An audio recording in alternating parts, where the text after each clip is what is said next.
Hello, and you're very welcome along to another edition of the JMI podcast. I'm John McMahon, and of course, this podcast is kindly brought to you by orgoretch.com. Use my promo code JMI podcast to get 15% off on the website. And tonight, I'm joined by Killian Whelan to run the rule on all the Alliance National Football League action that took place over the weekend. And of course, this weekend's Alliance National Football League finals. We are at that juncture already, Killian. It's hard to believe. And what a weekend of action we had across all four divisions. So many games, so many talking points. How many TVs did one man need over the weekend? I would love to know. Mr. Whelan, how are you on this lovely, blustery Monday night? Yeah, not too bad, John. You mentioned it there. I don't know what seems to be about the last round of the league. It turns into that. I don't want to really use the moniker that's used on rival channels or anything like that. But the Super Sunday vibe around the football league. But you kind of feel that there's a real spring. We're heading towards summer, and now obviously because of the calendar, the condensed calendar, and so forth. We're not that far off championship. Like it's only around the corner. So, you don't have a whole lot of time to think about it, but very quickly, where's the league gone? There's February, March, coming to a conclusion now. And, as I said, we have the permutation sorted out who's going to be in the finals this weekend. But a glorious day. You could have been anywhere. And of course, you were heavily spotted in the crowd there. In Armagh. I don't know what took you to Armagh there, but anyway, you were seeing John. I got pictures sent to me of who's this guy in the crowd. I didn't want to mention the names that they called you, but but look, it was a great day to be out, wasn't it? It And was. some powerful games. There's absolutely no question. And I think I spoke on this podcast before. I was unsure about some of these rules, but when you look at some of the quality of the score taken and the element of, I would have put it, drama and danger that's involved now, and you're looking at some of the games where leads of 8, 10 points don't seem to matter anymore now. They can be wiped out very, very quickly. And I think, I think that's what's brought the crowds back as well. And so, look, hats off to those gentlemen who went into a room and knocked all that out. And it seems to really have spurred on this game of Gaelic football. And I think it's maybe inspiring a whole new crew of youngsters to try it out and get involved. So more power to, as I said, the likes of Jim Gavin, Ian Fitzmaurice, and others who were involved. And I think we've had a cracking league. There's no question. And again, John, so many chances. Like when you look at Division 4, the fact that any one of 7 teams could have qualified for the league final, it's mad to think that that could have happened. Mm. Yeah, no, it's a great weekend of action. And to answer your question, Killian, David Clifford. Oh my God, he did. I think you'd travel hours to watch the man. I was literally at a bird's eye view of him in the second half, and he just glides along. His movement's incredible. 2 pointers, he just slides them over the golf shots, and like we talk about so much things that happen on TV when you're watching him, but I think everyone should just jump in the car and just go and drive and watch him, Killian. He's just remarkable. I don't. He just has a bit of crack with his marker. Like you could be talking maybe about the weather to his marker, and then he's gone left, he's gone right. He's amazing to watch live, Killian. Yeah, no question. Look, it's mad. Is he 26 years of age? To think we Mm. still have at least another 5 or 6 years of him really at the top level. And the fact that he's respected by so many counties that they have to put 2 players probably on him or track him in some particular way is phenomenal. But it's just a credit to the footballer that he is. But by God, he's well able to deal with any dark arts that come his way as well. He's just the complete footballer in lots of ways. He's not afraid to mix it physically. He's well able to give the verbals when he wants to. But by God, you get stuck in a verbal or him throwing a question at you. Next thing he's sticking it over the bar, left or right foot. You don't belong. Kind of maybe just I need to focus here and just stopping this guy. But look, I don't know who stops him at the end of the day. I think he's just a precocious talent and great that we get to see him. And I agree with you, John. At some point, I've yet to see him live. Okay, I have right. to, I'll have to be able to get a chance to maybe venture to some ground and be able to take it all in. Yeah, no, Killian, absolutely make it during your business this summer in Croke Park. Get to an All Ireland. Well, Kerry will be at the latter end. We all know that. You So buy me the ticket, John, yeah? I'll buy you the Sure. premium tickets, Killian. Just Good. Can't anything, wait. Can't wait. Myself, anything. McGorty, Bradley, Murta. Can't wait, lads. You heard it here first, guys. Well, look, for all our listeners and followers, we were supposed to have Kevin McGurdy tonight, but I think the tooth fairy is going to come in the morning to him. So he's going to love me for that. So Kevin McGurdy has been ruled out with a tooth injury, not a hamstring injury.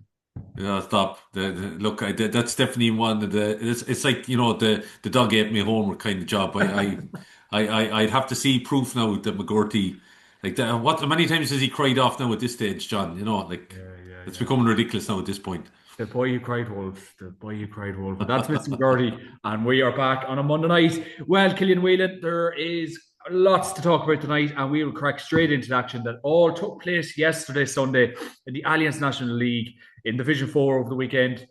You had Antrim against London. It was Antrim 18 points, London 114 in Erin's Cargan. A good win here for Antrim, Killian, a 1 point win. Mark Doran, obviously, he did want to get promoted. He's not going to get promoted this year, but that's a good win for Antrim.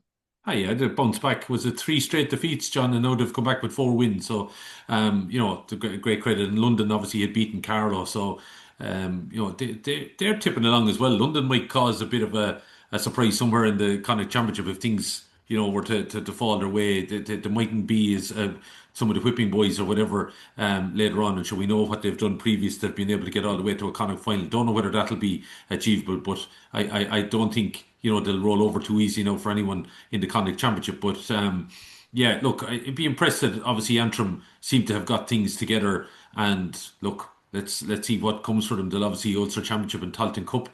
And who's to say, John, they might be just putting a bit of a run together at the right time. And like let's see. We saw teams, we saw Limerick get all the way to the Talton Cup final last year and ran Kildare all the way. So who's to say that Antrim couldn't go on something similar of a run? Because there was lots of doubts starting to creep in about Antrim as a team and maybe questions of Mark and his managerial ability, but. I think they've really shown in the last few rounds. But look, you could call about the quality of opposition who they've beaten, but they got four league wins. Were in the hunt if things had fallen. They could have still been in the hunt or whatever for maybe a league final appearance. But look, that didn't happen. But I'm sure he's quite happy the way the league went when you consider the first opening round. So look, Antrim, good win against London, who have been getting wins and obviously causing problems in Division 4 for other opposition. So look, Antrim are going into the championship with, I suppose, a lot of positivity around them again now. Yeah, they absolutely are. And it's good to see, obviously, them getting a win as well, because obviously Mark Doran taking that job home was always going to be high pressurised, but that's a good win at home. And then you had Carlow against Leitrim. It was Carlow 422, Leitrim 2-5 in Netwatch Cullen Park. That's a very, very comprehensive win for Carlow. Carlow rising once again, kid. Yeah, and look, they've been a little bit. There's just been a little blip in it, so that's why I will come to the league finals at the weekend. That's why I'd be a little bit concerned, and maybe Joe Murphy might have that. Carlo scored heavily, but then lost to London. Maybe took their eye off the ball. Weren't overly fantastic against Antrim either, but they're there on merit now. There's no question about it. Probably overall have been the most consistent team in Division 4.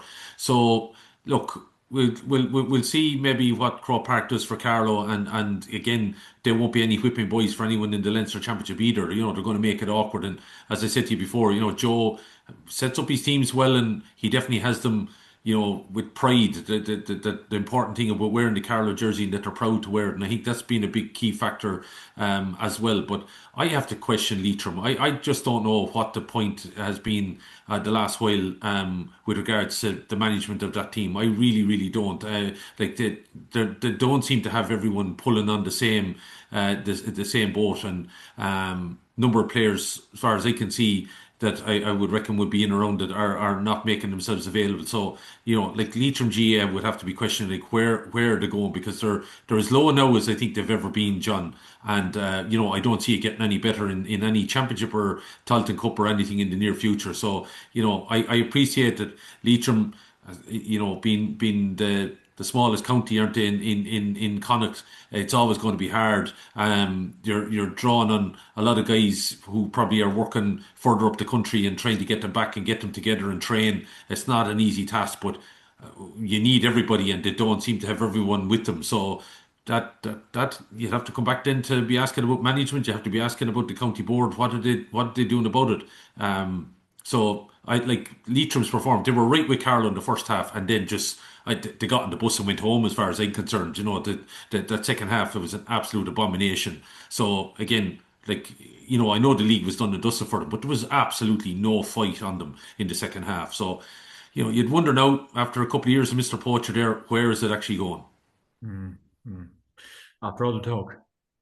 What's that? After all the talk. Well, I didn't want to throw that out there, John, but yeah, after all the talk, you can say what you want. I don't think, um, I just don't think the man's methods work in the current game. That's where I would feel now at this stage. And Leitrim need to take a long run at them, look at themselves. Like if they're bringing in an outside manager and he hasn't given them any sense of fulfillment and driving them on, I'd have to question his motives there. I'm sure he gives of his best and he's prepared and so forth, but they're not showing it. So I would think that kind of union is probably going to come to an end this year. So I think Leitrim need to get everyone pulling the same direction and get their best players out there because don't forget, John, it's not that long ago since we were in Crow Park in contesting the league in the cider. So they have footballers there. I know they're, as I said, from a small base, but like I do think they have potential to be doing better than they are. Mm. Yeah, it'll be interesting how does Stevie Poacher remain in charge there next year. It will be very interesting to see, Killian. And then you Longford against Wicklow. It was Longford 221, Wicklow 220 in Glennon Brothers, Pierce Park. Very disappointing loss for Oisin McConville and Wicklow. A 1 point loss, Killian. Yeah, but look, again, I would have questioned Oisin earlier in the league, and we were here on this podcast doing that because of some of the tactic, and then there seemed to be an element of change about it. I suppose the fact that young Quinn came back, Kevin Quinn came back into form, probably was a major factor in forward movement, and they seemed to be flying along there against Longford, and then I don't know, they just seem to be whether took the foot off the gas, thought 12 points might have been enough. I know the new rules that things can change obviously very, very quickly. We saw that in a number of games in the higher divisions as well yesterday. I don't know. I'd say there's a lot of disappointment in Wicklow that they didn't make that final. I think it was very much in their hands and they just capitulated. And now I know, look, when a team gets a run, yeah, it's probably very, very hard to stop them. But Oisin has to be disappointed with the way maybe that game ultimately ended up, and like there'd be a bit of soul searching now ahead of the championship. Don't get me wrong. I think Wicklow, if things are together and right, they could make a run at this Talton Cup. There's no doubt about it, and you wouldn't be surprised if you saw them in Crow Park in a couple of months' time. But I just think that they were very Jekyll and Hyde in the league, and yet they could have been in the league final. And then when they had their chance to just ensure they didn't get it over the line. But credit to Longford. Like Longford have been one of the stories again of the whole league in the way that it was a slow start, but then they got on the run over the last number of games, and they just have a certain belief. And believe me, John, being a small enough county as I said, anytime we were playing Longford, being a Leishman, anytime we went to Longford, we had to entertain them in Port anywhere like that. You never look forward to playing them. And I know, from my time in Kildare, anytime Kildare would play Longford always give them a game and I think would have, sneaked a result now and again against them. So, they'll be tricky enough for anyone again in the championship to have, let's say they're going into the championship with a bit of silverware, let's say, if they were to take it in Crow Park. That would be a huge shot in the arm for them. But again, a county that have contested Leinster minor finals, so Leinster under 2021 minor finals. So, it's not like they're a county that doesn't have a bit of, how to put it, a bit of talent down there. So, again, Mike Solon seems to have got in there and seems to have understood the county and the structure very, very well, unlike maybe the man next door in the county beside him, and has really kind of pulled it together, So, you'd have to credit him for a guy coming in, as I said, not knowing, he just seems to have pulled on with a group of lads together that are really want to fight for Longford, and great credit now they're in the league final and sure they have as good a chance as any. Yeah, without a doubt, Killian. Without a doubt. And then on, let's see, the other, the last game of the weekend in Division 4, you had Tipperary against Waterford. It was Tipperary 419, Waterford 18 points in FBD Semple Stadium. Killian, I think, one talking point from this particular game, and I think someone overheard someone saying there was about up to about 100 to 200 people at this particular game, and obviously very tough, and the players kind of looking out on, I suppose, the fan base coming to these games. Yeah, well, look, sure, you are talking about a certain cohort in Waterford that fancy their football, and it's the same in Tipperary. I was expecting Tipperary to win this game, but like Tipperary would be disappointed with some of their encounters. I think they could have been in a league final, because they showed enough talent and score taking in some of the games, and then let themselves down. I think was it the last day, so like. They again, bit like Wicklow, bit of a Jekyll and Hyde kind of showing. But in someone like Sean O'Connor, they have a top class forward, and he probably would make most other county teams. So Tipper in a bit of a chain, like, and we know everything that's gone on for them in recent times. The memories of 10 years ago and everything Liam Kearns, and unfortunately he went to his eternal reward, and then Philly and he going, and like they've really, it's rocked the whole football fraternity down there, and they're probably just trying to get things together again. And there's a few lads that would have been around at the time when they were making the All-Ireland semi-final that are still hanging in there to probably just keep things ticking along, and they're probably reaching out the end of the road in order to try and bring some of these lads who have a couple of talented under 20s coming through there. And that would be the hope, obviously, that they have to kind of go to the well and drag on again. Like Tip, look, I can't see them causing any element of an upset or anything like that in Munster now. Maybe a Talton run would be good for them as well, but maybe keep it in Division 4. But to me, Tipperary have good enough footballers to be able to get out of Division 4, and that should be their target next year. And then maybe try and build on something again there, because I do feel they have a couple of footballers at underage that you will see. But again, they're pulling from a small pool of resource again, but they would be in a better position than Waterford would be. I feel for Waterford, there's some very, very, like in any of these smaller counties, John, there's a hearty group of football followers in these counties, and they do everything to try and push it on. But they are battling, against obviously the small ball down in Waterford, and the way even their club's season is structured and stuff like that.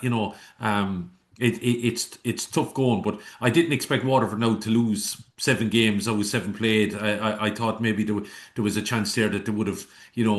I thought some of the progress made in the last couple of years, they might have done a lot better than they did, but unfortunately they haven't. And again, you're probably looking at a management team. They're going to the football board. The football board trying to get to a county board to kind of keep giving us a bit of help here, but it's probably. I don't know how much of a serious commitment there is there to it. And again, you're just probably knocking your head against the wall, hoping that you can pick up a few crumbs. That's essentially it. It's disappointing, but unfortunately, I don't see much improvement for Waterford football in the short term. Yeah, yeah, and obviously, as you were saying, there has been a lot of heartbreak up there, and obviously Liam Cairns and Philly Ryan, and obviously both unexpected deaths and very sad losses for Tipperary GA. And like it'll rock any county, Killian, of any big county, small county, in between county. Like if lost two legends like that, but as you rightly said, like they are probably trying to get the piece of the jigsaw again together. So hopefully things will rise for Tipperary and of course Waterford football, and they can get the show on the road very soon, Killian. And then we'll move on to Division 3 action that took place over the weekend. You were down against Laois. It was down 24 points, Laois 222 in Park Esler. That's a very good win for Justin McNulty and Laois. Yeah, yeah, and it just goes to show you, if anyone thought that maybe Paul Kingston's intercounty career was over, he took a break for a while, and Paul has come back and he's like a new man. He got married and everything. Maybe married life is the way forward for things. Like Paul is ever since he came back is to me has shown maybe the talent that we missed a couple of years ago. Like he has always had a knack for scores and so forth. And like I think he got both goals against Down yesterday. So look, again, Laois, a little bit of a Jekyll and Hyde. Bet Westmeath, and I was here talking on the podcast with Paddy, thinking I kind of was feeling we might have an outside chance here of a push if things were to go our way, and then you go and you lose to Fermanagh. And I know, look, even if they're beaten Fermanagh, they wouldn't have got in the mix, but I just was disappointed with some of the results. But look, going up, considering a few years back that Laois shipped 8 goals against Down in the Talton Cup final, wasn't there, semi-final in Croke Park? Like it just it's a big improvement. But look, having Evan O'Carroll back is absolutely massive. As I said, neighbour of my own. I could watch that guy play all day. I've seen him since he was 10, 12 years of age. Like he shows so much to come back from the ACL injury that he did, and great credit to him. But like Laois have also got other couple of players there, like Killian Roach. I had this out with a couple of guys in Kildare today, and don't get me started on Kildare now, John, because We're coming to it the soon. Kildare Thank God crowd, for Kildare. Thank crowd God. won't want to hear about being told, I told you so by Laois. But I'm telling you, if Kildare, Killian Roach and Evan O'Carroll, they wouldn't be far off winning the Leinster title. There's no doubt about it. I think they have players that could bed in around. But Killian Roach and Evan O'Carroll are absolutely massive for Laois. I think Laois might cause a shock somewhere in Leinster. Don't be surprised, but I think they might have a Tailteann Cup run here as well in them. So I'm tipping an awful lot of counties for a Tailteann Cup run, but Yeah, you sounds just like it. never know. You just never know. I just. In fairness to Justin McNulty, he gets Laois. I don't know what it is about him. He can't Totally. seem to tear himself away. He could have walked away at the end of last year, and he stuck around again. I know he's a great man and old buddy of mine, Ross Mulney, but like he just seems to get what goes on in the county. For a man that's obviously, as you said, sometimes I feel well, maybe on this podcast I probably shouldn't be saying, but I feel sometimes obviously that as northern and southern brethren, we can feel a little bit kind of separated some time on occasion. But I don't know, he just seems to get Armagh. He just seems to get Laois people and the whole psyche, and lads seem to respond to him, and that's a powerful thing, and definitely. Whatever it was about that crew in Armagh in 2002, there's an awful lot of them went on to be decent coaches and managers and performance heads and all that kind of thing. Like, it says something about that crew that Joe Kernan had. But look, Laois, yeah, the bit, as I said, Jekyll and Hyde in Division Three, but don't be surprised now if something big was to happen in the summer either. So it just all depends. Like Laois can't afford to have too many injuries either, John. Like the pool is small enough, but good to see lads back in form and some guys coming back having been a couple of years away. So we'll see how it goes. Fingers crossed, keeping the fingers crossed under the table, John. Mm, mm. Yeah, it is really interesting that Justin McNulty has done such great work with Laois in recent years gone by, and he must just kind of get the psyche and get the way people go on. And no, it's really impressive that he's doing such a good job. And Mm. long may it continue, definitely for Laois faithful and Justin no doubt. And then you'll crack straight into the action. It was Limerick against Fermanagh. It was Limerick 2-15. Fermanagh 20 points in Mick Neville Park. Killian, obviously a big journey for any team to go, big journey for Fermanagh to go.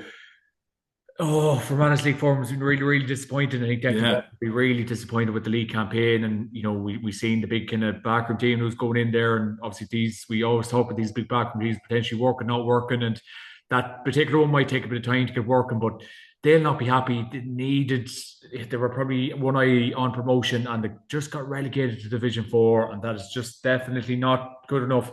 Probably from Declan Bonner's standards. And obviously we've seen the good work he's done in Fermanagh club football, but he'll be really disappointed. And then obviously Limerick beating them in Limerick has probably compounded where their league was at. Yeah. Has anyone seen Billy Lee in the last while? Have they?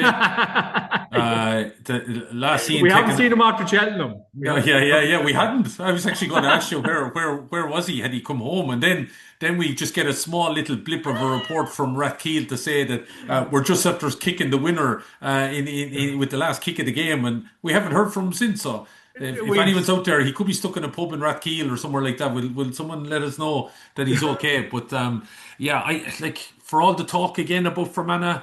The big management team that went in there, it would be disappointed. There's no question about it. And there'll be a lot of soul searching again and reviews at the end of the year. But I'd be hoping, if Bonner wants to stick it out, I'd be hoping that Fermanagh, don't pull the trigger. You would imagine a guy like Declan Bonner can get the camp, circle them in and bed them down again and get going next year. And to me, they'd be favourites out to win Division 4 next year. But, again, it's extremely hard, John. Like you know more about them than me because you're neighbouring them up there. But like the scenario would be that obviously small base, it's so hard to keep a consistent structure. And like, you got Fermanagh having the runs to Crow Park. I remember being in Crow Park on one of the worst games I ever saw in Crow Park, Kildare and Fermanagh in a game one year, an All Ireland qualifier game. It was terrible stuff, absolutely terrible stuff. But Fermanagh have obviously been, knocked on the door, got to an All Ireland semi final. I know it's ancient history now at this stage, but like for them to do something like that again, John, is going to take huge kind of commitment and work, Yeah. and you have to start somewhere and build on it. I think again there would be disappointment, but once the first rounds of the league went by, you just felt that this wasn't falling into shape just yet. And okay, they went to bet Leash, but I think Leash again just I don't know what went on there. After Mm. maybe beating Westmeath, maybe the lads got ahead of themselves a little bit. But look, it's concerning, but I'd be worried about other counties than Fermanagh if that makes sense. I do think that maybe Yeah, again, but they could be tricky for somebody. Not sure they're going to do a whole lot maybe this year, but maybe just need to get the heads around together again and see maybe what next year might bring. And mm. imagine think Yeah, we're talking about next year. yeah, next year already got it. It does go to show how quick it all does go. But even for Mana last year, and Cavan would have played for Mana. It was last year in the league or even the year before. And Cavan always got it really tight against Fermanagh. We've had a number a lot of the time. But the bet is a couple of rounds in Breffni. We bet them down in Brewster. Like Brewster, I just can't understand how Declan Bonner didn't make Brewster like a fortress this Yeah, year, and he didn't yeah. really make it really difficult for teams to play in this year. Is what I don't get. I don't know how didn't he get more wins in Brewster. Maybe wins on the road was probably going to be hard to come by, but I don't know. I just think it's going to take a bit. I said this week's going to the podcast. It probably will take a few weeks or very maybe a bit of time for that whole backroom team to adjust and settle in. But just to get relegated, I just don't think the Fermanagh County Board are going to accept that really. Yeah, well, look, it probably wasn't probably wasn't, under planned or action plan or whatever. So it'd be interesting to see now could they get again a run into Talton and see what happens there. But no, I think they got to stick with it, and you'd be hoping Bonner sticks with it too, and then maybe make an assessment on it from next year. Because I think again, outside crew coming in there. He's obviously convinced the county board to get on, come on with him and back the management team that he has. But I think now, if anyone makes any rash judgments, well, then where is Fermanagh football then?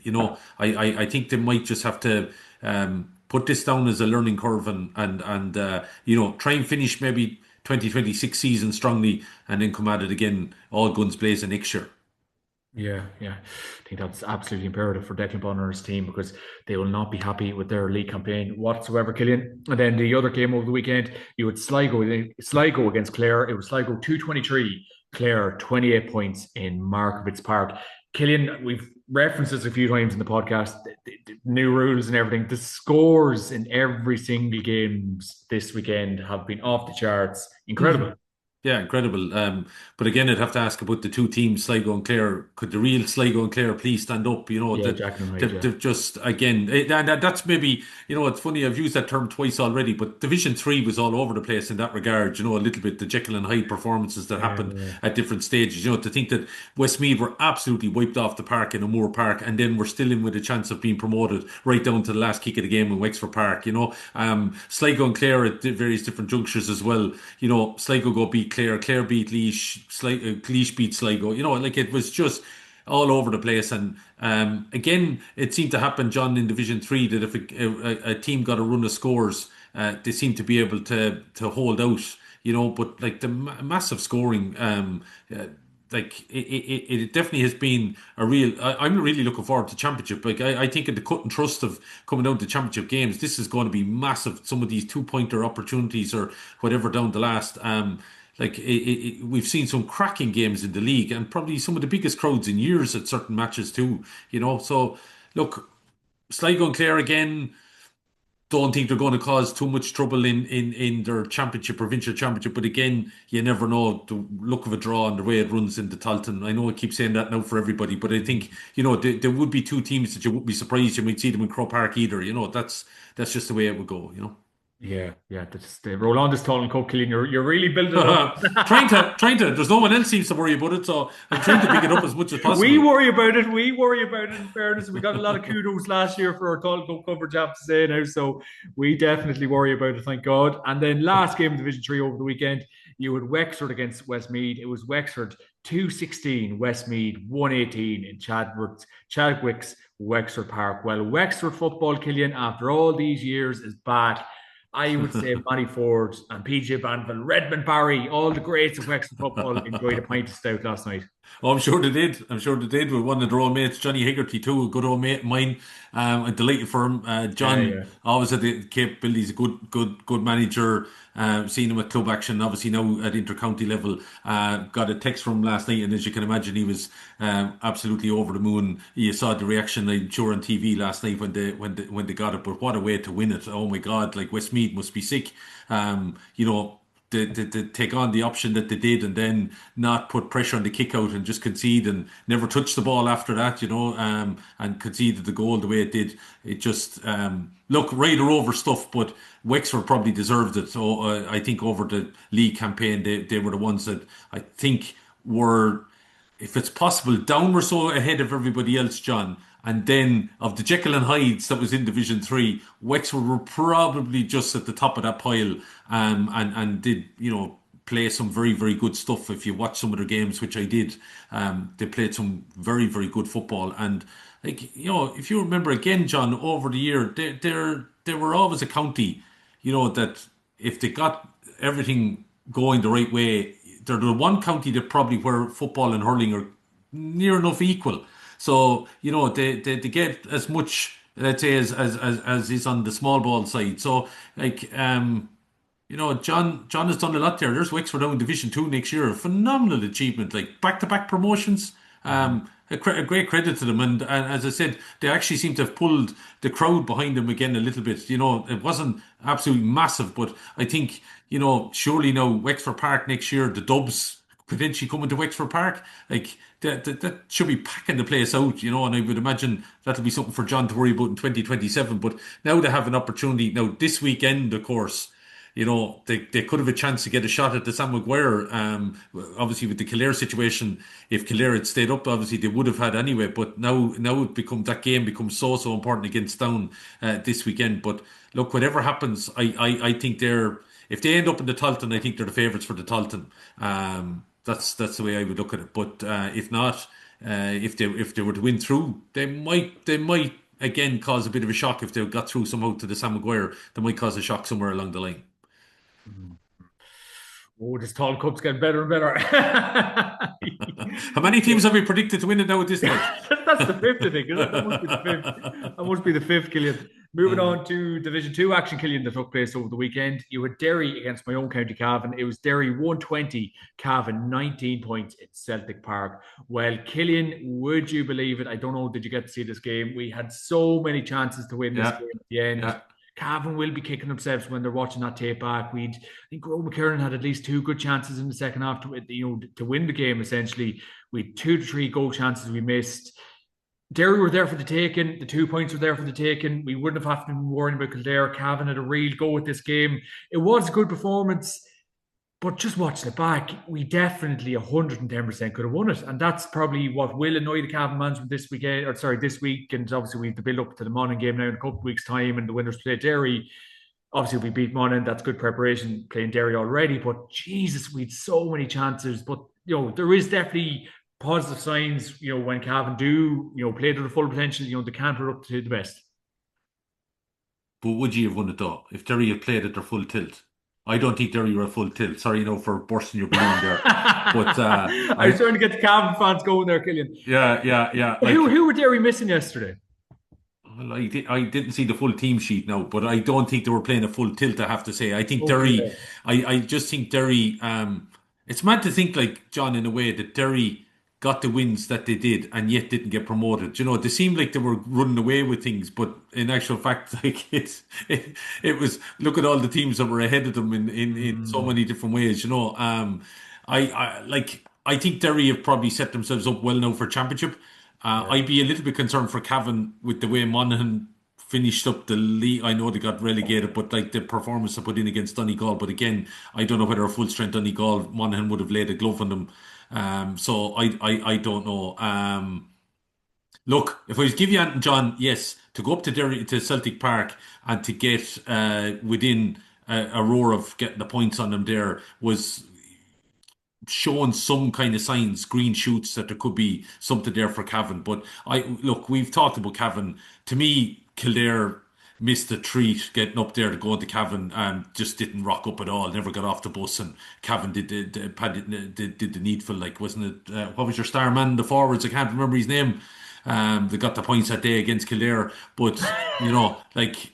Oh, no, no, no, no. What are you referencing here now? I'm just so used to this Shawnee Johnson. Paddy Lynch. No, I'm not talking about Paddy Lynch. Yeah, I was talking about Paddy Lynch. Shawnee, you. But like, Paddy Lynch. Paddy but Lynch. Paddy, yeah, like Paddy played very well that day. But I do think Cavan's cause was helped by a fairly inept Kildare. So that's the situation I'm in. I think Dermot McCabe should be getting more out of that Cavan team, John. That's Yeah, yeah, where yeah. I'm at with it. And maybe you get a nice little pick off of the Monaghan game, and you never know, John. Like I'm not trying to write off Cavan here. Who might be writing off Cavan? But maybe that performance at least running Derry close. But I don't think Derry are going to show Yee a hand if they're reckoning that they're going to be playing Yee in the championship in a couple of weeks' time. So I think we'll see a far different championship game if Cavan were to get through against Derry in a few weeks' time. But that's my tuppenny bit. I'll probably be left with egg in my face and the Cavan crowd laughing at me in a couple of weeks' time. Like they did in 2012. So Exactly. you just got out of Breffni Park that day, didn't you?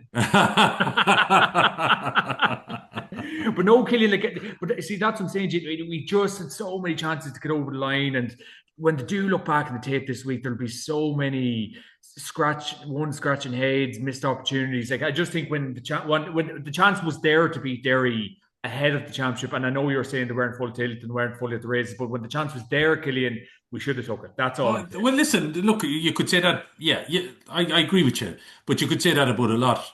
That the chances there possessed. To me, the killer instinct wasn't there. No, maybe it Exactly. doesn't have to be. Maybe look at this stage in the league. Like I know. Obviously, you should have been going out. And look, in fairness, I think Cavan went out to try and win the game in case Kildare did get a result against Louth.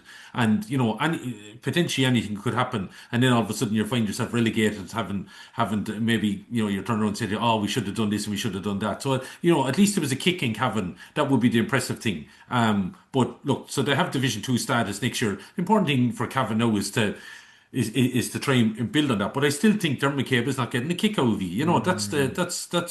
That's my honest opinion, and that's just me. Look, being an outsider, knowing only some things that you tell us about Cavan, John. Well, you're fairly quiet now. A lot of the Cavan people up there keep things close to their chest, and maybe there's going to be a raid on the Ulster title here. I don't know, but look, I still think there's more in Cavan to Of give. course there is, yeah. I just wonder, will we see it this coming summer? Yeah, yeah, I think that is the kind of general consensus. And like I keep saying it, like there is definitely a talented team there. And I know we are down a lot of lads from last year, like either like Killian Clark retired, Killian Brady retired, James Smith didn't play this year. You had Pork Falk has gone travelling. You're Sean McAvoy. Are you getting the excuses in already, John? The James Smith excuses? Yeah. Yeah, yeah, yeah, yeah, yeah, yeah. but Okay. Sean McAvoy, from remember there, like I think he was supposed to come back, didn't come back. So there is probably 6 to 7 lads that should be there. For various different reasons, should be playing for Cavan and not playing for Cavan. But I suppose you just kind of have to play with the cards you're dealt with. But I still think there is, the crux of a good team there. Is an Ulster semi final beyond our reach? I don't think it is. Is beating Mon in the first round when we do play to our full potential. I still think that, look, Mon's going to be a wounded animal.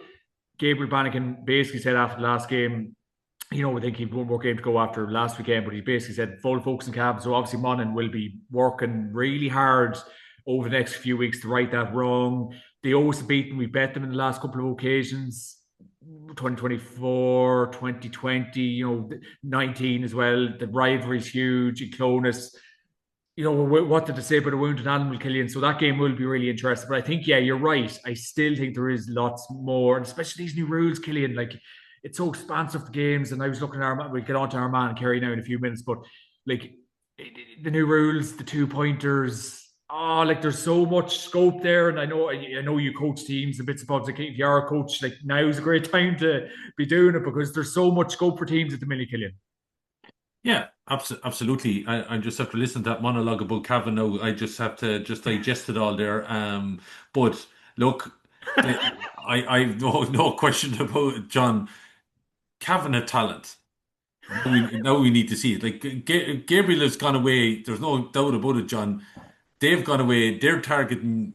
Cavan as much as you're targeting them, and like that'll lead to, I think, I'm hoping anyway, a cracking game between the two sides when it happens, and Derry will be licking their chops, waiting for whoever comes out of it anyway. So like there is an opportunity. I'm not being listen Yeah, for yeah, the yeah. Cavan people that are here watching.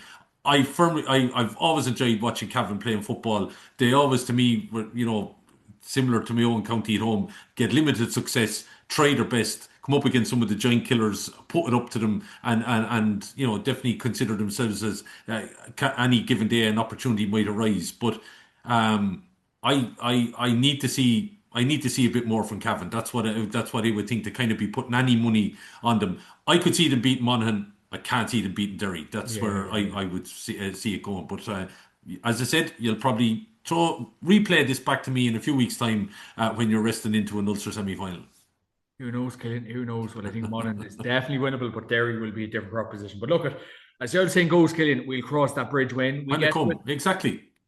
Then you'd Kildare against Loud. It was Kildare 25 points, Loud 125 in Cedar St. Connacht's Park. Killian, really disappointing league finish up for Kildare. Brian Flanagan will be really disappointed to go back down to Division 3. My big thing about Kildare, and I think I said it on the pod a few weeks ago, Killian, is that Kildare's form at the minute does not suit a competitive Leinster. They've been really bad in the last couple of games, probably much to our, well, I know, keeping us adrift, whatever, but their form hasn't been great. Back down to Division 3, I think you were maybe questioning maybe the healthy backroom Kildare backroom team that they have with the likes of obviously with Brian Flanagan managing, with Davy Burke there as well, and you've Aidan O'Rourke, and you've maybe a lot of what's that saying, Killian? Not too many Chiefs and not enough Indians to a degree, but Loud will be delighted. Listen, Loud, a very good team, and I agree with Eamon Fitzmaurice. I think they've kicked on another little bit this year too, even though people would have been concerned with a few players gone and so forth. But great credit to Gavin Devlin and what he has done. Imagine there was people last year questioning Samuel Roy getting an All-Star. Like Samuel Oh, Roy yesterday against Kildare was on another level altogether. He's an absolutely top class individual, top class man as well.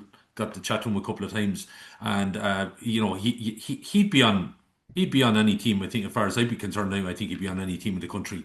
But Kildare, don't get me started, John. oh no, yeah. I've been scratching my head for years, and I suppose I'm not taken too seriously down here in Kildare because I'm a blow-in, so they don't want to, and especially they don't want to hear from a leash man telling them how to play football. But I'm just absolutely perplexed with, like, they got within 3 points, but like I think that was because Loud weren't playing a full tilt either. Like I think Loud were doing enough to get the win, and they were happy enough with that, and they felt that, I think they always had Kildare at arm's length. They were never going to get too squeezed because I don't know, John. Kildare have no forward that ultimately would be, how would I put it, scare me. Like maybe an Alex Byrne, but there's no goal poacher. There's no one that would go in there and just absolutely roof the net out of it, and like let's say, for example, look at Monaghan getting 3 goals against Donegal. There was absolutely no hope that any Kildare forward was going to go in and roof one against Louth. I don't know. It's perplexing to me. But again, they probably don't have good quality. And then there's also guys there, I feel, who are just not stepping up to the mark. Guys now that have had a couple of years' experience, just not driving it on, taking the chance you're driving on. Now, I know they've lost an awful lot of servants. Like Brian Byrne there, probably at centre back, is the eldest, and he's probably trying to coax a few lads along. But maybe Brian's best days now are probably going behind him a little bit. Feely is in and out, and I think it's a fair commitment to Kevin. He's after putting his body through a lot over the last number of years to go in there again. Ben McCormick, the same. Ben went off in the early stages, having come back into a bit of form the last day. I just don't know that they weren't settled in the goalkeeping position. They've changed their sub keeper a couple of times. Didn't seem to me to have a kick out strategy. Didn't seem to have a game plan, even though they kicked. People that turn around and say, "What are you done?" But they kicked 23 points against Louth. But I don't know. And then I was worried about on the sideline, and I don't know how all the egos are fitting in. This is my problem. From knowing the vast majority of them, I don't know how they're all fitting it in, because I asked the question into our group, what is Aidan O'Rourke's role? And Yeah. like, to me, I saw the manager communicating with what I would call the local lads, And then he stepped back and he was probably asking, "Well, Aidan, what's your opinion?" And I just felt there's not a togetherness on the sideline. So I think there's too many Chiefs. I agree with you. Yeah, absolutely. Like, how do you have a guy now? There's two All Ireland winning managers. Don't forget on that line. Two, albeit under 20. You have a guy that obviously has managed at intercounty senior level with Roscommon, and now he's part of the backroom team. I don't know how you put the egos there, like because obviously people who want to be stepping forward and whatever. Fair play to Brian if he's managing all that, but I don't know. And look, it keeps going back to it. Said it for years, and it's been a long time since Kildare have had a little bit of a dog in them, and they just don't have a player, I think, that's willing to go and die on the scenario. Like you're talking about, maybe I'm not going back in ancient history now here, and I'm not talking about the Glen Ryans and the Brian Lacey's of this world or whatever in '98, who were absolutely dogged players and would kill you. But I'm talking about even more recent times, the likes of maybe throw up Emmett Bolton, let's say, for example. I think would have made any county team in the country. You know, he just had that. Johnny Doyle on his day could be, never mind about kicking scores, could be as dogged ultimately as come. Dermot Earley, Anthony Rainbow, these kind of guys. Kildare, I know, can't keep lamenting back They're to the soft, Killian. past. But I just like when the pressure comes on, who's actually kind of going in and making a hard, heavy challenge and going, right, now you're welcome to Newbridge, you know, this kind of thing. Yeah. I just think in Division 2, you have to win your home games. And Kildare had a chance against Derry. They were in control of that game, and their league imploded, John, in 70 seconds that evening against Derry. And what ended up happening was Killare's season imploded and Derry's season all of a sudden went up 20 notches. And, you know, Derry were probably unlucky not to get out of the division. But I don't know. I just like Kildare down in Cork the last day. I saw highlights of that Oh, game. Oh my good God. Like it just, yeah. it was men against boys, like John. And I Yeah. appreciate that there's still a young team. And I'm not trying to come on here and knock lots of young guys who were given their chance. But there's a few guys there now as well that have had a number of years' experience, either have won an All Ireland under 20 or in now with the senior team for a while. And I don't see where the next leader is coming from, you know, that would say, right, there's the line in the sand at St. Conleth's Park, and best of luck if you cross over there, lads, you know? Mm. Just, no, if I'm Brian Flanagan, I'm a little bit concerned. And now we're into Sam Maguire, Kildare, and looking at, you know, what? Like out the Talton Cup last year, you probably would have been thinking, God, you know, Kildare could be an outside chance here. Something might fall for them, you know, that they might be able to cause an upset. But dare I say it, and I'm saying it here maybe because I'm hoping the Kildare crowd won't hear it. I think if Laois play Kildare in the morning, Laois will beat them. Yeah. So, No, and Corn form 100%. so there you go. On Corn form But 100%. anyway, and that then is a worry, John, because that means they're gone back again to where they were before the Talton Cup success. Because I remember that day in Tullamore when Laois absolutely handed their backsides to them, and they said it would never happen again. And okay, fine, they came good. And But yeah, where are they yeah. actually going? This is my Yeah. thing, like, you know, It's where are they crazy actually they're going? back at this juncture because they're like, and Yeah, we yeah. talked so Glenn It's Ryan rinse, repeat, rinse, repeat, rinse, repeat. That's the whole time, the yeah. whole time, the whole time. And it's mad. For a county that has the playing population that it does and has the population obviously that it does, when you compare them, let's say, with the Longfords or the Leitrim's or the Cavans of this world, let's say, for example, or whatever, and that's not being disparaging, John. They I'm do telling have they do have a bigger population of those counties. Kildare, you, you wonder why it's going so wrong. absolutely, and I Yeah. still look. But I know where part of the problem began, and they haven't been able to wrestle that back since. And you know, mm, mm. Yeah, and you talk with these management teams, and I even look at Monaghan there. Like you look at Andy McAtee and Gabriel Bannigan, like you'd wonder, like how much of a say does McAtee? As you rightly said, like these guys are former managers, and now they're going in as co-managers and second in command. And what voices are you supposed to be listening to? With Kildare, you have O'Rourke, you have Flanagan. We know how boisterous Davy Burke can be as well, and you'd wonder is that a happy marriage at the minute with Brian Flanagan and Aidan O'Rourke, as you rightly said, like all these lads and I don't just sometimes too much information, and then what when the players getting information from the yeah, but sideline, what but he's supposed to be listening to, is it information overload? Are they over? I generally know we're getting such high scores, but when you're looking at some of these county games, maybe when you're at them live, I think a lot of players overthink stuff. You see a lot of players maybe second guessing themselves, maybe going backwards with the ball instead of going forward, and just really sort of panicking. But And so, John, these new rules should have been a catalyst for managers in the lower divisions to start focusing on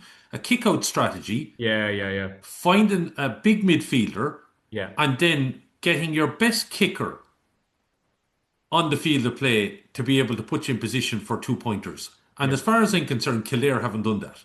And yeah, I don't like. I would go and look. I'd go and look at rugby. I'd go and look at a soccer goalkeeper. I'd go and look whatever it takes, John. Like at this stage, it's not a case of point of just going out and looking at guys anymore in kind of club scene. Like I I'll say it straight out. I'm working with a young guy inside in my workplace in the school, and I can't understand how the guy hasn't been given a shot at intercounty. Like he's a teacher. He's on our staff. Like from what I've seen him with his club, he's definitely worth a shot, and hasn't been given. And I'm putting that out there now. Like I just don't get the mentality.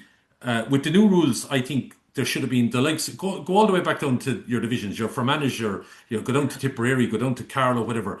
I think Joe Murphy might have gone along and done a very good thing with Carlow. He's played the rules. He's put guys in positions suiting the rules, if that makes sense. Like he's targeted certain positions. But I think there's counties have let the rules go by them. I yeah. don't understand Killare's setup. I really don't. As regards what they've tried to do. Now, look, I'll probably be challenged on this now, and if this gets an airing anywhere, John, I'll probably be told I haven't a clue what I'm talking about. But looking at yesterday, despite the fact they got within 3 points, I think Loud had them at arm's length and could have beaten them Yeah. by 10 or 15 if they wanted to. Yeah, and look, the likes of Daniel Flynn and lots of other lads not playing for Kildare at the minute that should be playing, and maybe that speaks volumes. But Look, I don't know. I think Dan's day was done. I'm not here to knock Dan either. He was good enough serving his own way. I think his time was done. The fact he wouldn't commit anymore with a club mate of his own probably suggested his time he was finished and so forth. So look, he probably wasn't willing to commit to whatever Brian Flanagan wanted him to do, and that's fair enough. Like but or he what Davy served. Burke wanted him to do. He served his time. He said, "Well, you're saying that, not me now." But like it, it it's Yeah, I just think yeah, Kildare don't have the best 15 on the field that's in the county, if that makes sense. yeah. Oh, Jesus, you could say that about a few other counties, Killian, to say the very least. Offaly against Meath, Killian. Offaly, 18 points. Meath, 222 in Glenelg Corona Park. A great win for Meath. Offaly, again, put a ferocious fight like they did against Cavan last weekend. Robbie Brennan has the Royals rocking and up to go to Division 1. They're just different. They're a class to watch. They are, yeah. It's so it's look like eh, Robbie Brennan is maybe should Also, go do the lotto, John. Like he's his he's so positive. I love his interviews after. yeah Like, yeah there's yeah no yeah. pure bullshit, and he's just No, no, like no. he's not like I know And, he's just and analyzing. John, I'm going to tell you one thing. There's one voice in that dressing room, and those boys know who's doing the talking. This is my problem. Go back to what you were talking with the previous segment. Lads know if there's too many voices, too many chiefs. You know from dealing with kids on a daily basis, like myself in the school environment, if they know that there's too many people maybe having a bit to say, they can play one off the other. And I have no doubt that, and I meant to probably say it at the end of our segment there in Kildare, there might be a bit of that going on. But by God, it's not happening in Meath because every lad is pulling behind one sector. There's obviously intelligent voices in the background and they do their bit, but there's one man doing the talking and leading the whole thing. And those guys are dying for him. Like it's phenomenal. Always loved Meath football, hard as feckin' nails. Never thought, John, that they would fall the way that they fell. And maybe someone took their eye off the ball and maybe they didn't invest enough. But like I've said it to you, he's reinvented some players. Like it's phenomenal what he has done with a number of those guys who would have obviously been part of previous Meath setups. So how have they changed? I think he's just given them a certain element of belief and allowing them to go out and play. But he's put guys, John, in key positions that are able to do what they need to do in the new rules. And that's it. And they're as hard as feckin' nails, John. Like I tell you, like if Kildare could borrow two Kildare Meath Me footballers as footballers, well, yeah, absolutely, like they'd be a completely different team. It's just yeah, it's they're on a different level. I think I'm really going to enjoy watching them now in the championship this year. Mm. They're just gone up again. I agree with them, Fitzmaurice. I think Meath and Louth have just gone on now another level again. Mm. Will they be there to be able to cause a shock? Possibly, yeah. The way the draw might work out this year, yeah, maybe we could see, a Meath in an All Ireland final in Croke Park, So, and don't bet against them, John, because they're just, as you know, neighbours of your own. They get maybe that little sniff of it by, it's going to be hard Oh. stopping and hard listen to them then as well, John, I suppose.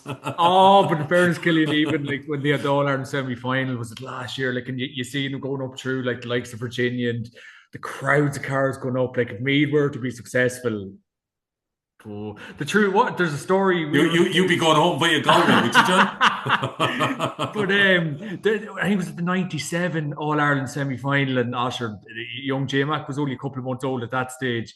But the two, I think the True Stones, we were going through Navan or Kells, and the True Stones at the bus on the way up. I don't know if you ever hear that one.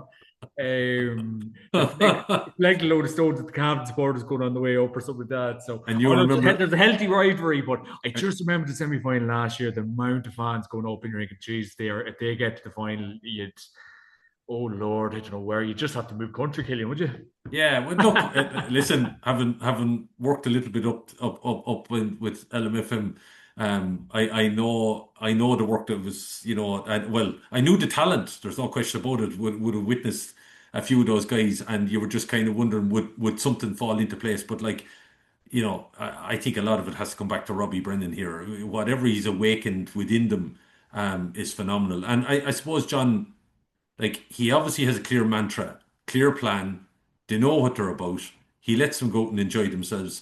And then I suppose it's easy then when you're a successful team and you're winning matches, it's easy for players to buy into a manager. And then when you get to an All Ireland semi-final, well sure, when no one was probably expecting it, you can say anything you want. But I just like Brennan. He just very straight, calls it as it is. Yeah. No bullshit, as you said. And he doesn't care about doing interviews before or Oh, after, brilliant. whenever it is. Like it's Brilliant. absolutely great. There's none of this Jim McGuinness Share a pint with malarkey him, going like. on. Like, Oh, absolutely. You could see him sitting in one of the pubs with you, all right, talking about it. But very impressive individual, and that's coming across in his teams. Yeah, yeah. No, yeah. He's a great guy, and he is having great success with that me team. Last game in Division 2 over the weekend, Killian, you were Tyrone against Cork. It was Tyrone 19 points, Cork 22 points in O'Neill's Healy Park. Well, up Cork go to Division 1, Killian, and they will be absolutely delighted with that. Have to be special shout out, obviously, to Daniel Goulden, a former colleague of ours. He's will be absolutely thrilled to go up to Division 1. First time in a long, long time, and they will be thrilled. Adding obviously to Tyrone's misery, Malachy O'Rourke, disappointed man after, but Tyrone have so much work to do ahead of the championship, Killian. I asked it a couple of weeks ago, will the real Tyrone stand up? And I Yeah. just don't know where it's going for them. I'm not sure maybe it's working out, John, completely for Tyrone and Malachy. Maybe that outsider thing just isn't the thing to unite them all. I don't know. I just think when you're relying on certain players in the Tyrone setup, like to me, you're still connecting with some guys that probably have seen their best days, if it's fair to say, with Tyrone behind them. I don't think we're seeing the full pelt out of certain players as well. Like, and don't forget Tyrone. How many under 20 and minor All Irelands have they had in the last while? Malachy, I'm sure, was going in there going, just rubbing his hands, going, God, lads, if we get this together now, we could be a serious threat. But, there's something within the Tyrone psyche at the minute anyway that's not coming out. Now, maybe they'll blow us all away in the All Ireland series, John. Don't forget they got to win an All Ireland title not that long ago. Probably one of the luckiest All Ireland titles I think there was ever won by any county. But and I hope the Tyrone And crowd won't Armagh. mind me saying that. And Armagh. No. Watch out. JM will be after you here, man. But look, No, it it's is. but great credit to Cork. Home is no easy place to go, but still Kildare went there and got a draw and probably should have won. But it's not an easy spot to go. And like, don't forget, Cork's old belly would have been questioned, and I think we might have hinted at it here a couple of weeks ago. Had they got the stomach, when they came out of Cork and taken on travelling up the country, had they the bottle to see it over, and that's why I think there was so much elation at the end of that game. It's hard to credit it's 11 years ago, John, since they were in Division One. It's Crazy. mad. To think of the county the size of it. But look, great credit, John Cleary. You have great time for John. I've been lucky enough to interview him a few times. Again, another decent, solid man, real big Cork man, and I'm delighted for them. And look, sure, let's see what happens. It sets up an interesting tussle now at the weekend in Croke Park. But yeah, great. Look, I think having Cork and Meath now in Division One and not seeing Dublin all the time, I have to say it's great just to have a bit of a change. Ah, it is. No, that absolutely isn't. Long may it continue for Cork. They will be absolutely delighted to get back up to the promised land of Division 1. And let's hope for all the Cork followers, they can stay where they are. And then Division 1 action, Killian, over the weekend. You had Armagh against Kerry in the box at the grounds. It was Armagh 121, Kerry 24 points. I went to this game myself, Killian. It was a ferocious game of football. Took Armagh a long time to get going. They eventually going near the end of the first half, and it was a ferocious comeback. Obviously a great game, a draw game in the end. David Clifford live is just something to behold. As I said earlier on in the podcast, he is just a phenomenal footballer. Maybe Armagh scoring threat is just a bit questionable at the minute. Hakeem McConville was quite quiet. I thought Connor Turbot probably should have started. I don't know why. I don't know why I didn't start him. Now, to be honest, I think he made an instant impact. Um, Kerry Sean O'Shea maybe doing bits. I think Ray Boy in the stats analysis said after last day, like we all say, Sean does quiet off his own high standards, but he actually does a lot of in-game stuff and in-game smarts and conducts the orchestra to a degree. But I think Jack O'Connor, he'll be happy enough. They're into a league final. Armagh, they're safe. Obviously, they're relying on the Galway Dublin game on the other up in Salt Hill. But it was a really good game. But the one thing I'd like to see in Armagh changing, if you're in the terrace, can they please swap around the scoreboard, because there's about 50 million signs blocking it, and I didn't know what the bloody score was. Is that your only complaint? Yeah, that's it. As I Oh, said and I to couldn't you, get tea. I couldn't get tea at halftime. oh Jesus. Well, you were being so well spotted in the crowd. I was surprised you didn't have someone drop it down to you. It was like, where's Wally? But there you stood out. If that's your only gripe now with Armagh is the scoreboard, God Almighty, what are we going to do with you? Tight venue. Yeah, look, again, it's a great venue to go. I have to say, the Athletic Ground, since that ground came back into fruition, it's a fabulous venue to go and watch a game, and maybe need to get up there again this year and see an encounter. But look, it's Kerry, John. What do you say? Like, just tipping along again, a bit like last year. Is this what's going to have us again? That we're going to be lured in thinking, yeah, the Yara, like, not that they don't want to win this or they might want to win that. But look, as you heard Jack O'Connor there, like, he's the perfect Marmite to Jim. In lots of ways, Jim. Oh, we don't care if we got good. The league means nothing. And what are you talking about, Jim? You went helter skelter for the first couple of rounds. You got probably scuzzed back a little bit by Roscommon, and then all of a sudden you mean the league doesn't matter to you. It fucking did. There was no question of what you were doing in the opening rounds. I think he was all out. He wanted to win the league title. So that's the kind of yarn he's coming out with. I wish he'd just come straight out and say it, rather than making up this all of a sudden that the league doesn't matter.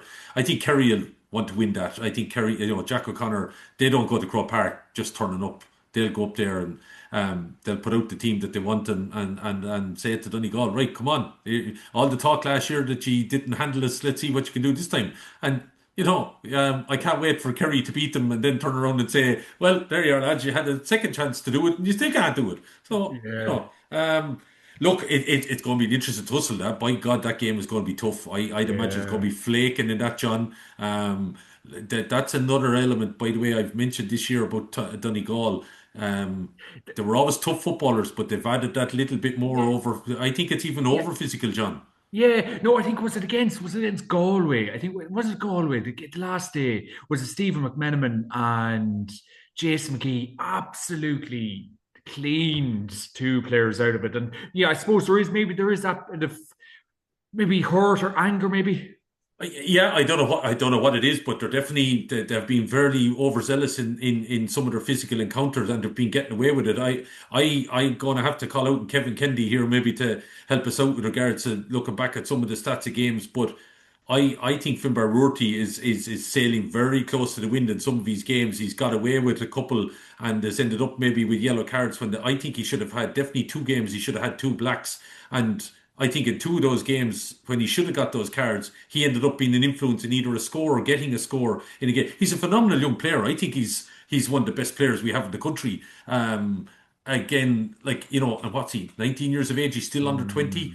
Mm. But like, I just think that it could hurt them down the line. I just think that they're probably trying to show that they can tough it out. And look, there's no question about it, John. They'll still be in the hunt come the big day when it does at the end of July. But they this weekend now it'll be interesting to see. It all depends on the mindset. But I can't imagine Jim McGuinness is going to Crow Park just to turn up. This is an opportunity to beat Kerry and Crow Park, win a National League title. Oh It's yeah. not going to be easy, but this is a perfect test for going into the Ulster Championship. Surely he turns up and puts out his best 15 that he can at this moment in time and go absolutely hammer and tongs for it. Mhm. Now, I think Jack O'Connor will, because he's not going to face any opposition all the way to the Munster final.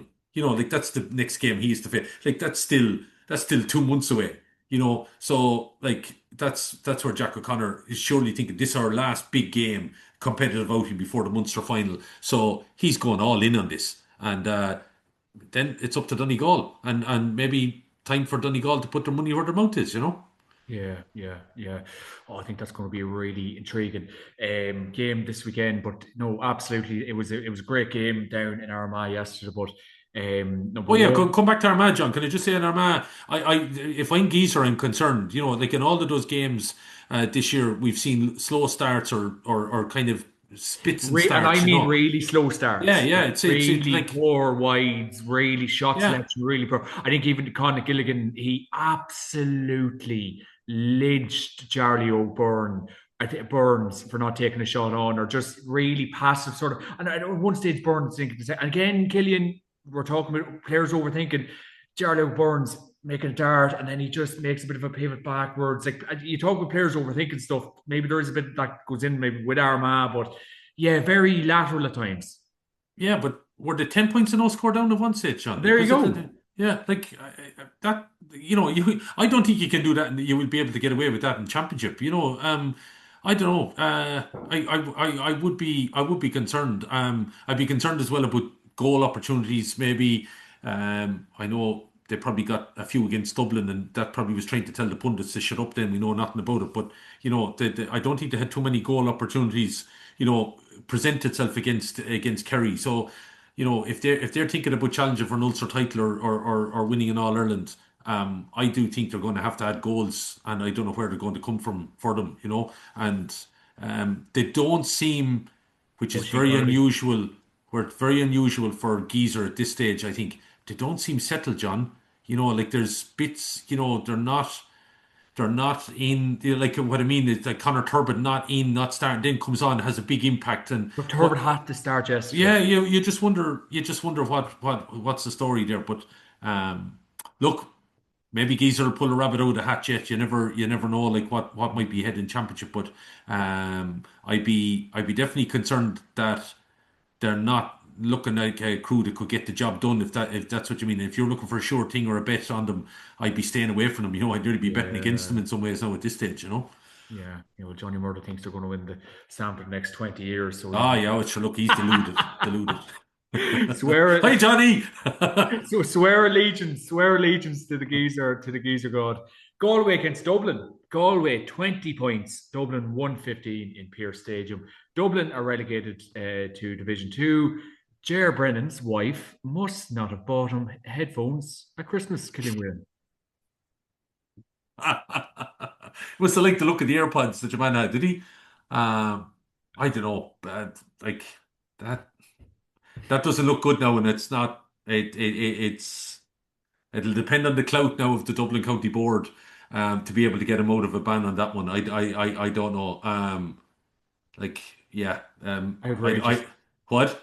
I just outrageous. Like, he's the Yeah, man no, of no, no, no. the You season. He can't, can't you be can't anything. condone that. No, no, no, absolutely not. And it's all well and good being apologetic afterwards and whatever. He should never have been in there, as far as I'm concerned. Manager, there's enough going on. The players cross the white line. You should not be getting on the white line. Like, there was nothing going on there that Ger Brennan, as far as I'm concerned, needed to get involved in.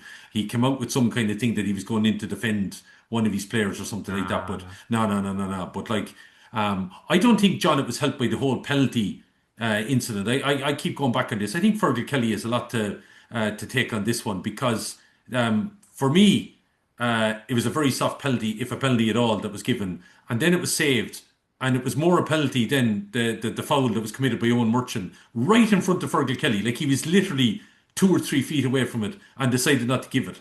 And then he blows the whistle. Like I never understand that with a referee. You know, maybe that needed to settle down and calm down. I've heard this before, referees and say, no, get them in off the field and let them calm down. But I don't know whether that was the time to do it. And then they're all rushing down the field with each other into the dressing room. It was only leading to another situation. I don't know whether he would have been better off letting put the ball down, kick it out, lads, go back into position. I'm not letting the kick out happen until you're all back in position, and then Yeah. maybe that would have been a chance to calm it down. Blows the whistle, they're all running in together, and then there's slaps and a few kind of handbags, and it's nonsense. But no one needs to see it. But Ger Brendan didn't need to get involved. I Not comparing him to any other manager, but I do think there's a few managers that wouldn't happen with. Yeah. Ger is a fiery enough character. He was when he played, but that wasn't the place for him to be. And now, to me, he's deserving of a ban, whatever's going to come his way, and we'll see what happens. But Yeah. it didn't look good. I have to say, it just didn't look good at all.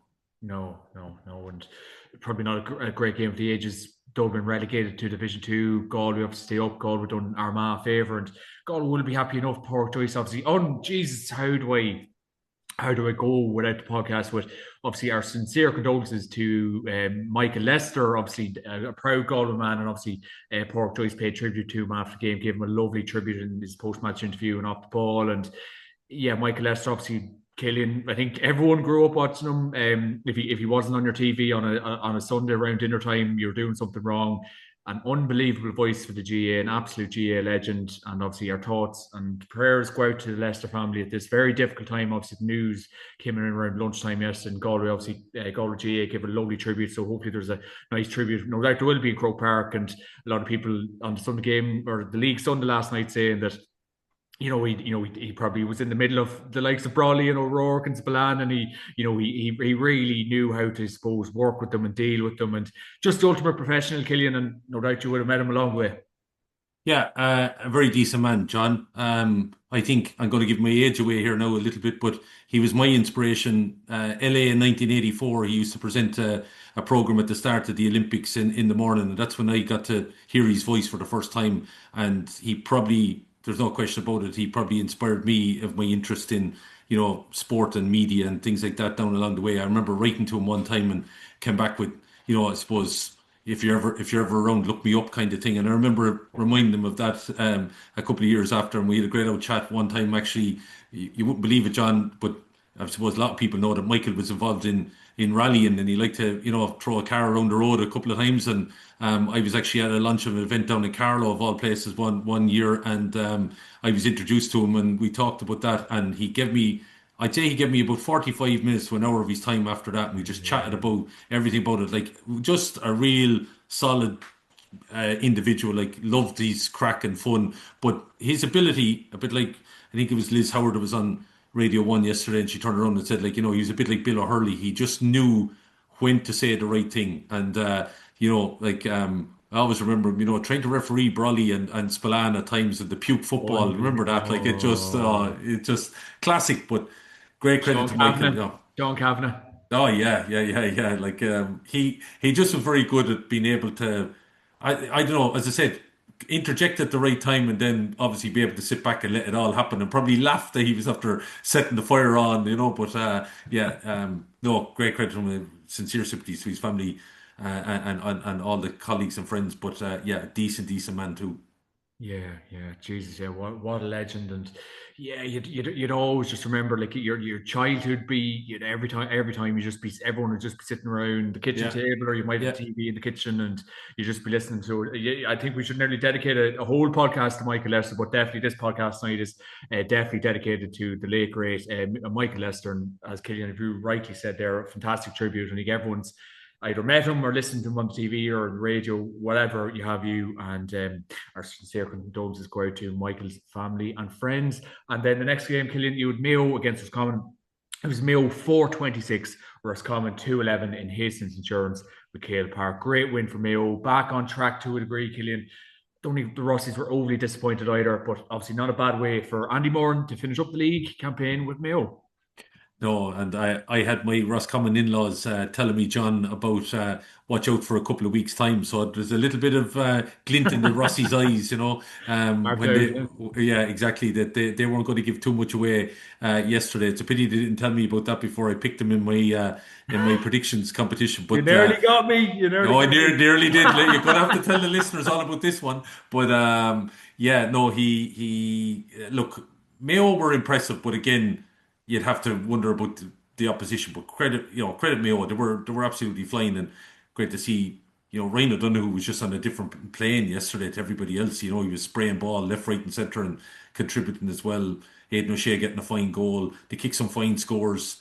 And I'm sure the Mayo crowd, were getting buoyant again. But I think that Mayo project is a work in progress. I don't think I'd be surprised if we see them hit any real heights this year, John. But I do think Andy Moran is the right man to have in there. And they seem to be going in the right direction. It might be just another year before we probably see where we might be considering them all Ireland contenders.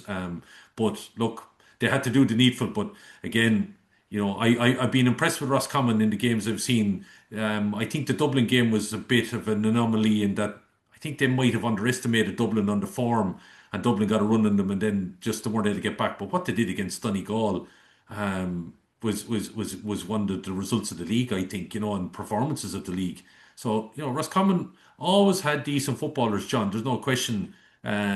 Always thereabouts could provide. Win a title on a big day as well. They have been there. They've gone to Salthill and won an iconic title against Galway. They've gone to Castlebar, done the same. Like they're well able to go and mix it with the supposed other two. So look, great credit to Roscommon and where people would have felt that, oh well, look, Davy Burke has gone and new man coming in, and there's been a bit of all change. But I still think, John, maybe not every county the outsider works. And I think, if you have a guy that's plugged in, like I know I'm saying that now with Justin McNulty, he's probably an anomaly, that he gets leash. He just seems to, because he's sick and stint there, he just seems to get the result, but not it doesn't always work. And I'm not sure, it worked wholly with Davy Burke, but now we're seeing obviously it worked with their own man in down there, so um, he just seems to have pulled clubs together and so forth, because there can be a little bit of friction there in Roscommon, a little bit with some of the clubs because of obviously their ability to contest at all Ireland level and win Connacht titles and so forth. So, but he's married it well, and they may just be a danger to somebody down the road, John. And don't discount them somewhere in causing an upset. And as I said, trying to keep my in-laws on side there. Yeah, trying to keep everyone happy, Killian. Then last game of the weekend, it was Monaghan against Donegal. It was Monaghan 3-16, Donegal 3-20 in St. Tiernack's Park, Clonus. What a game of football. Not much highlights of it, unfortunately, but Killian, it was just a terrific game for anyone that would have been there. Obviously, Monaghan, they could not buy a win the whole league campaign. I think they'll be glad this particular league's over. Full focus now on the championship. I suppose Micheál Bannigan and Gabriel Bannigan will be happy the league's over. Full focus now on Cavan. Donegal get the win. Donegal will move on to the league final this weekend against Kerry. They will be absolutely delighted with that. That's such a high scoring game, and 3-16 in these new rules will still not win you a game of football, Killian. Depends who you're against them. No, and I'd say the Monaghan boys are probably now going to bed over in Portugal at this point in time, John. We heard so. Jesus, John, is there a run on? Killian. Is there a run on trips to Portugal or something like that? Is there? Jesus Christ, we heard so much last night on League Sunday. The Oh, this most got a crowd are good going. deal. The No, Monuments paid absolute enough. freaking well. A good Uh, deal. Say not to know about good deals. You know all about them, but like the scenario is that look, they're gone over. I don't know what. I think some counties are deluded. Like, what are you going to Portugal for? Monaghan, realistically, like what? They're not going to win an Ulster title, John. What are they going to Portugal for? Um, I'd understand maybe if it's your Kerrys or your Donegals or something like that, or someone that's going to be. That to me is nonsense, as far as I'm concerned. Maybe I'm wrong. If it's true. Well, there was so much talk about it yesterday. Someone must have got it, unless Banty is putting out a plant there or something like that. But if it's true, I think that's nonsense. But look, there's no question about it. I would imagine getting out to Portugal for a week and you get a couple of sessions every day, and then you probably, I think Geezer one Yep. time when he tried to explain it as to why he brought Kildare off on one of those sessions was, sure you get a month's training nearly in 7, 8 days nearly because of the fact that you will be doing 2 sessions a day or whatever it might be. So look, merit in it, but I don't see. I said, Monaghan, how close are they to winning the Ulster title, John? Be serious. Yeah, yeah, yeah. Or even beating Cavan. They haven't a chance. Love it, John. Love it. Can't wait for the Monaghan crowd to come after you after that one. But yeah, look, I don't know. I would be disappointed in Monaghan's performance in the league. They're down to Division Two. On their performances, Division Two is probably their level. They just got to be careful, John. They don't keep falling. That could happen. That could happen. And Yeah. there would be one county I would be concerned about that. You wouldn't be surprised you're sitting here this time next year saying they're in Division Three. I just think now they've got to wrestle it back and make sure that the slide doesn't happen. We thought Derry were too good, John, one time to fall all the way, and fall they did. And I know they're starting to come back up that ladder, obviously where they are at the minute. But look, it's just something that Monaghan would want to be concerned about because, as I said,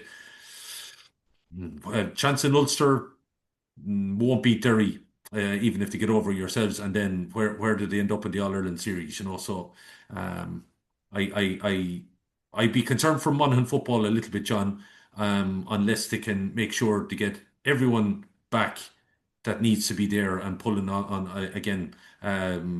On the on the same pulling on the same boat and being able to do the best for Monaghan football. Some classy footballers over the years, no question. Great traditions there, but I would be a little bit concerned based on some of them. I think yesterday was just maybe I'll be proven wrong. Maybe they're hitting the ground running now at the right time. Maybe the league wasn't of major importance to them. I don't know, but maybe they'll have learned a lot. Division One, and as I said, as a pundit here, I'll be proven all wrong. But I'd be very surprised. I just think Donegal, a bit like Louth in Newbridge, were keeping them. I know Monaghan got ahead, but I think Donegal always knew they had enough to be able to see it over. So Yeah, it, yeah, it is what it Donegal is. are showing great form, especially heading into that league final. Well, the league finals this weekend, Killian, on Sunday, the Division One league final. You have Kerry against Donegal in Croke Park at 4 p.m. Of course, game will be live on TG Car. Well, definitely, Killian, the two best teams are going toe to toe this weekend. What a game we have in prospect. Yeah, look, you're rating out the teams that were the best last year. I'm not sure I would have thought maybe in the early rounds of the league that Kerry were going to be the team. We all reckoned Donegal were going to be the one who was going to be with them. Kerry maybe have started to crank up the gears. Like once you have David Clifford, John, you've absolutely every chance. So they've look like they've got a bit of depth in their squad now again. They've unearthed one or two others, if that could be true to be said. But like Kerry football is in such a healthy state. All Ireland junior, intermediate, and senior club champions, and that has to have an impact on players. Obviously, some have got a rest and whatever, but Clifford never seems to. He gets, like he just never seems to drop his levels, John. Like it's phenomenal. That's why I think Kerry will be hard stopped in Crow Park again, unless Donegal are able to do something to stop the supply. Because as we know, we saw in Crow Park last year, when somebody did think to stop David Clifford, then someone else stepped up. So look, Jack will probably pull a rabbit out of the hat again. But to me, the test is all on Donegal. When everyone told Jim McGuinness that they would have won an All Ireland if they had done such and such a thing last year, and it wasn't done, now's their chance to show us all wrong. And he'll sit maybe Jim and with the twiddle the old the chin at the back of the press conference and say, "Well, lads, what have you got to say about that now?" So we'll see. We will all proven wrong. I think it's Kerry's to win. Carries to win. Absolutely. The other game on Saturday or on Sunday, Killian, you have in the Division Two final, you have Meath against Cork in Croke Park at 1:45. Of course, game will be live on that beautiful station of ours, TG Car. Yeah, would you believe it? The Cork are the favourites for this. I don't know, John, Not about a this. I think chance. Croke Park, Mead have played all their games at Croke Park, their home Meath all games at day, I Croke think. Park. It's Yeah. Mead all day. Yeah, now I think it'll be a good game, but I think Mead they went down. That was the only game they lost. They lost to Cork down in Parky Rin, but they went down to Parky Rin, a very tight venue. Cork probably up for it, probably felt that if they're to be seriously considered about getting promotion, they had to beat Meath, and I think they went and did that. Although subsequently, obviously, then they had a bad performance afterwards. But I like there's lots of I saw a couple of talks about it, John, just a couple of previews today, and they were saying that Cork look primed, fitness wise and everything like that, and it seemed to be kind of suggesting maybe that Meath weren't at the same level. I don't know. No, maybe again I'll be proven wrong, but Yeah, I think it's Meath's all day. I think the few games they had in Croke Park this year, obviously with Park Talton redevelopment, will set them up for league and championship. I think they'll be very familiar with the whole thing. Cork, you know the when were Cork last in Croke Park that maybe they were positive coming out of Croke Park. There hasn't been too many positive visits for Cork and footballers in recent memory. So, that to me holds an awful lot there. But maybe with the shackles off, Cork might be thinking the same as Kerry, John. They won't have any meaningful opposition, I think, until the Munster final. I think Cork are ahead now, whereas the one time you'd be concerned about them playing a Clare or Limerick or Tipperary, I don't think there's that concern there now this year. So I think they'll be lining this up that they have to go after this game and go for it hard because the next big game that they play is obviously a Munster final. So I do think we'll see a right banging game, but I think it's Meath again. yeah. I think the Croke Park confines will suit Meath. And then on Saturday, Killian in the Division 3 final, you've down against Wexford in Croke Park at 7:15. Of course, game will be live on TG Car. Yeah, this takes on obviously the extra special element, John, with the fact that it's essentially whoever wins gets to play in the Sam Maguire also. Just the way Kildare couldn't even play ball in that regard. They had to go and get relegated Yeah. and cost someone a place in the Sam Maguire. But you can't see beyond down, John. Mm, It's I know, and I'll be plugging for my old mate Hegarty and Wexford, but my only thing would be, John, is Down have an ability when maybe there's expectancy on them to not deliver. Like yeah. there has been occasion when they just maybe when it's expected that doesn't happen. So that's why it would be a bit edgy about this one. But if you're going on form, like they had already qualified. I don't like Leash went to bet them, but they still were only a few points off Leash after all of that. So I don't think there was anything extra special, and there were he obviously Connor had let off a few lads off the team as well that knowing that they were safe and then obviously a league final, so that he knew that was probably the one match to give lads a rest time. I think we were alluding to that maybe over the last couple of weeks with Paddy Bradley here on the pod, like so. I think it's down. I think down by 4 to 6 points. I think. Yeah. Conor Lafferty will be mad to get his hands on the trophy in Croke Park as well. And then last game of the weekend, Killian, in the Division 4 final, you have Longford against Carlow in Croke Park at 5 p.m. Of course, game will be live on TG Car. Yeah, this could be an entertaining enough one now, John. I fully expect all four matches to be. I just think the quality of football about all eight teams has been good this year. But this one now in particular, just a little bit of provincial spice in it, and a chance have a good day at Croke Park. Like I wouldn't be surprised if you see a real high scoring game here, John. Like this could be a race shootout, and it's whoever's standing just at the when the hooter goes. So again, to call it, I'm probably just going to give a lean into my mother's county, Carlow here, and just say that they are going to do it. And Jesus, they'll be coming in over the bridge of Grey Cullen there and let the Laois lads know all about it if they bring a national trophy back, because Laois obviously beat them in a league decider in Croke Park a few years ago. So they'll probably try to rub it in a little bit, but that's all in jest. I wish Joe and the guys all the best, but I wouldn't be surprised if Longford win it either, John. It's going to be a hard one, but I'm just going to plumb for Carlow on this one because they probably have been the most consistent in the league. Mm. Well, all four Alliance National Football League finals look forward to this weekend, Killian. Really looking forward to all four games and hopefully big crowds at the games as well. Get bums on seats and let's get into Croke Park this weekend for all four games. Killian Whelan, as usual, to wrap up, your players to watch this weekend and bets of the weekend. Gamble responsibly. Probably go with two players. Sean Ryan and Wexford and Finbar Roorty. I think Roorty might have a big game in Croke Park this weekend, John. And if he can avoid getting a black card, I think could have a major say in it. And I don't know whether there's much value in bets out there. I think if you Yeah. were to go down -4, maybe that would be a bet. You might want to throw Kerry in with that as well. I'm not a great betting man, John, but I am, there's not, can't imagine the odds are great on getting a major surprise or anything like that, But keep an eye out for John Purry as well from Carlow. I think John might have a huge game in Croke Park. Just he's a bit of a swashbuckling kind of character and could light up the stage in Croke Park this Saturday evening. So just keep an eye out for him as well. Hmm. Well, absolutely, Killian. Really look forward to games this weekend. Thanks a million for joining me tonight. And of course, this podcast is kindly brought to you by orcorets.com. Use my promo code JMAC Podcast to get 15% off on their website. Killian Whelan, have a great week and enjoy the games this weekend. Good luck to you, John. See you, folks.